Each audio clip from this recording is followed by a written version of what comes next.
اس کمر توڑ مہنگائی میں دودھ کی قیمت میں من مانے اضافے نے عوام کی مشکلات بھی بڑھا دی ہیں۔ دودھ فروش بازار میں دودھ کی فروخت 52 روپے فی لیٹر کا جواز یہ بتاتے ہیں کہ نہ صرف جانوروں کا چارہ مہنگا ہو گیا ہے بلکہ ٹرانسپورٹ کے کرایوں میں بھی اضافہ ہوا ہے۔ 4 روپے کلو کر بڑھے ہیں، آگے سے ہی بڑھا ہے، ہماری طرف سے نہیں ہے۔ بولتے چارہ مہنگا ہے، یہ مہنگا وہ مہنگا۔ عام آدمی اس بات سے پریشان ہے کہ کھانے پینے کی ہر چیز اس کی پہنچ سے دور ہوتی جا رہی ہے۔ یہ کلمہ پڑھنے والوں کے ساتھ سراسر ظلم ہے۔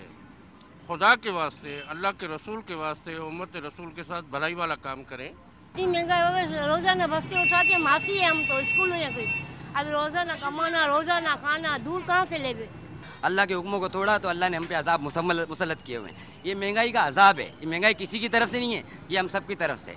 اس وقت کراچی شہر کو لانڈی کے علاوہ ٹھٹا، شکارپور اور دادو سے دودھ فراہم کیا جا رہا ہے، جبکہ لانڈی کے دودھ فروشوں کا کہنا ہے کہ وہ ریٹیلرز کو دودھ 41 روپے فی لیٹر ہی فروخت کرتے ہیں اور عام صارف تک اس کو مناسب قیمت تک پہنچانا حکومت کا فرض ہے، جبکہ عام آدمی کا مطالبہ ہے کہ جس رفتار سے مہنگائی بڑھ رہی ہے اسی مناسبت سے ان کی آمدنی بھی بڑھنی چاہیے۔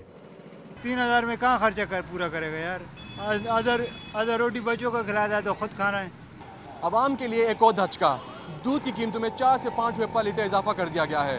عوام کا یہ کہنا ہے کہ اس بڑھتی ہوئی مہنگائی نے ان کی کمر توڑ کر رکھ دی ہے، جو ایک بہت پریشانی کا باعث بنی ہوئی ہے، اور ان کے لیے اب گزارا کرنا کافی مشکل ہوتا جا رہا ہے۔